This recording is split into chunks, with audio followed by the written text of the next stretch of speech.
Passports, visas, baggage rules, and airport security are all seeing some significant changes in 2025. And some of them will have a huge impact on your travel plans. Today, I'm going over some of the most important travel changes and how you can be prepared for your 2025 vacations. Let's go. First, let's talk IDs. Finally, almost 20 years after the Real ID Act was enacted, the US will finally be enforcing the use of real IDs. Well, maybe. Right now, the deadline to have a real ID for air travel is May 7th of 2025, but it looks like only about 70% of the states are going to be compliant in issuing those IDs by then. The TSA has proposed a rule that would hold off the full enforcement of real IDs until May 5th, 2027. That rule hasn't been approved yet, but if it is accepted, it means if you show up at the airport after May 7th, 2025, without a real ID or one of the other forms of compliant IDs, you'll be given a warning instead of being turned completely away at the airport. If you don't have a real ID yet, or you're having issues getting one by May, you can always use your passport, your global entry card, or a veteran health ID card. And talking about passports, the US State Department has finally rolled out an online renewal process. Yay! So you can avoid having to go through the postal service and mailing everything in. However, there are many limitations to using this online process. To begin with, if you need your passport to travel within less than 8 weeks, this service is not for you. And the other requirements you have to meet are: 1, you must be over 25 years old. 2, you must have a regular 10-year passport. 3, your passport was issued over 9 years ago, but less than 15 years ago. And number 4, you have to be applying for a regular tourist passport, not a diplomatic or official passport. 5, you are currently living in the United States, not abroad. 6, you have your current passport with you and it is not damaged, stolen, or lost. If you meet all 6 of those requirements, then you can set up an online account and start the process. You will need a new passport photo, and no, it can't be a selfie. You'll still need to follow certain parameters for the photo, which they do outline for you when you are going through that process.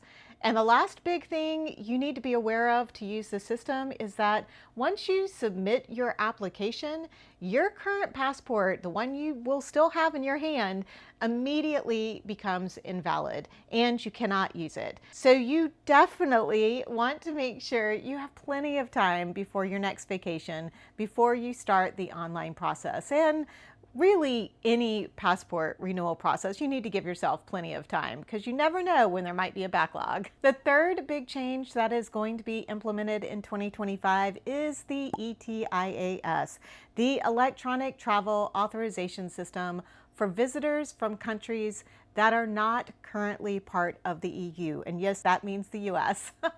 This is another system that has been in the works for many years and has been pushed back several times.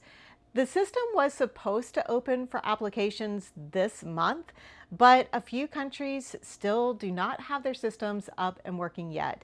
So you're going to want to keep an eye out for when you can start applying for this visa waiver, as it's actually called. As of right now, they are still expecting the system to be in place and authorizations required by the second quarter of 2025. I've looked and researched and I can't find a more specific date than that.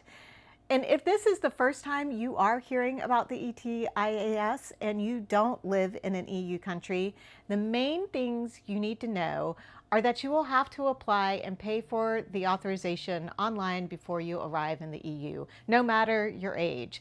The cost is going to be €7, which is currently about $7.50 US dollars. But if you're under 18 or over 70, you won't have to pay that fee. Once you've completed the application process and paid that fee, you should have your approval within minutes. You will need the ETIAS to board the airplane or even your cruise ship or tour bus if you're going from a non-EU country to an EU country. It's an important one to keep up to date on, and I will be sure to let you know when I hear of any changes. So you're going to want to make sure that you're subscribed. And while we are talking about the EU, another important travel change is actually we're taking a step backwards, and it pertains to liquids rules. Over the past year or so, new X-ray technology scanners have been replacing the older scanners, and theoretically, these new scanners were supposed to allow us to be able to bring larger volumes of liquids to go through security in our carry-on luggage and allow the laptops to stay in the bags, much like you get to do in TSA PreCheck. Rome, Amsterdam, and a few airports in the UK had totally eliminated the liquids limits rules. Unfortunately, it appears there are some, quote, temporary technical issues with some of the equipment. So for now, both the EU countries and the UK are reverting back to requiring all liquids in your carry-on baggage to be 100 milliliters or less. Another frustrating problem the EU is working on is a rule for regulating standard baggage sizes for all European airlines. There were people reporting earlier this fall that this was something that was going into effect right now. However, that is not true at all. As much as it would benefit all of us traveling to have one set standard maximum sizes for carry-on luggage and personal item bags, that is not going to happen anytime in the near future. The EU did have a workshop to discuss the matter in July, and they were set to have another workshop this month. If there are any new developments that come out of this new workshop, I will definitely let you know. In the meantime, to limit any issues with your luggage size when traveling to and from or even about Europe or really anywhere, always check your specific airline or airlines that you are traveling on to make sure you know exactly what the sizes of your bags need to be. Now, for some good news, there is a brand new travel tool that is going to allow you to not only get amazing flight deals, but if you are a miles and points user, or like me, you want to become a miles and points user, you will be able to search using filters for miles and points across all different travel points plans. Daily Drop Pro is a total game changer in becoming a savvy traveler. Not only are you going to be able to search by miles, but once you choose that trip that you want to book with your miles and points, it will take you step by step through the miles and points booking system, which I've always found to be very, very challenging. In addition, when you add your credit cards and other various points cards to your wallet in the system, it's going to keep track of each of your card's benefits that I know I forget what those benefits are or sometimes don't even know what benefits that we have. I do want to point out that this is not a sponsored video, but I am an affiliate, so I do get a little bit of commission if you sign up using my link in the description below. But even if I wasn't an affiliate, I would absolutely be sharing this with you because I think it is such an amazing travel tool. Not only will it save you money by getting great deals on airfare and hotels, whether you're paying cash or using your points, but it will help keep your travel spending organized for both past trips and future trips.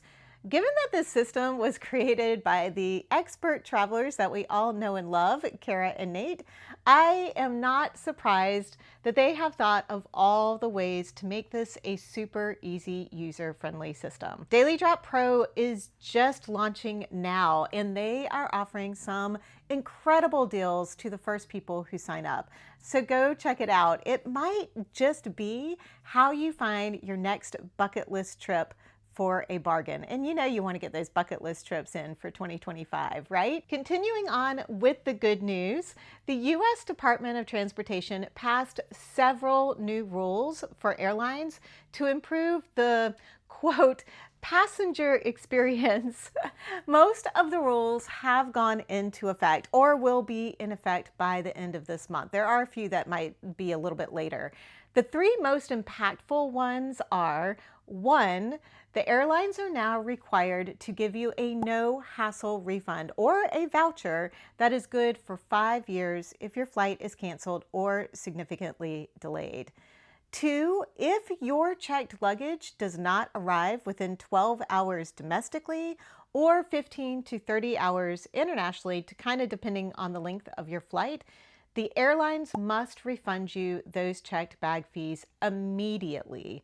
And number 3, airlines must guarantee free family seating for families traveling with children who are 13 or younger. There are quite a few other consumer protection rules that are being put into place. So if you want to read more about those, I will have a link below that goes into all of the new regulations that the Department of Transportation put into place. You can also look forward to more positive changes with airport security, including a self-service option. I know, it feels so Jetson. These self-service pods have been in the testing phase over the past year, and the plan is to begin using the first one in January of 2025 for pre-check passengers at the Harry Reid International Airport in Las Vegas. So if any of you guys go through Las Vegas in January and you get to use one of these, I want to know. Please let us know in the comments below, because I will be curious how this thing works. As this technology gets approved, it will most likely only be used in the pre-check lanes, and it will probably take a number of years, like with anything, to get them installed at multiple airports throughout the United States. In the meantime, you'll see an increased use of the kind of newish CT scanners for examining your baggage. This technology allows officers to view the bags in 3D for a more detailed inspection, which means you don't have to remove your liquids or laptops. Many of the TSA pre-check lines are already using the machines. I know the places I go through, I know they've been using them. And for international travelers, the TSA is working on a one-stop security program that would allow passengers arriving from certain international airports to completely bypass additional screening when connecting to domestic flights in the US, which if you know, it's a pain in the ass. But they're only going to do this if the security standards are aligned between the two countries, the US and whatever the other country is that you're traveling from. I believe this is the system that is already set up when you return to the US from the Dublin, Ireland airport, because we did passport control in Dublin, and when we arrived in Atlanta, it was like we were arriving on a domestic flight, which was fantastic. No having to go stand in line and get your luggage and go through TSA security again. It was lovely. Finally, if seeing people on an airplane exposing their bare feet gives you the total ick, then you are in luck. When you purchase an airplane ticket, you are agreeing to a contract of carriage. And within that contract is an actual mandate that passengers dress appropriately, including the specific words that, quote, bare feet or offensive clothing aren't allowed. Many U.S. airlines have the right to boot you from the plane if you are barefoot and over the age of 3 or 5, depending on the airline. Although this has been a rule for quite a while, it's only recently that some of the airlines are really starting to crack down on people who choose to expose their tootsies. Honestly, it's pretty gross to walk around a plane barefoot, and really pretty rude to expose your seatmate, especially if you don't know them, to your bare feet too. But now exposing your feet could get you kicked off the plane.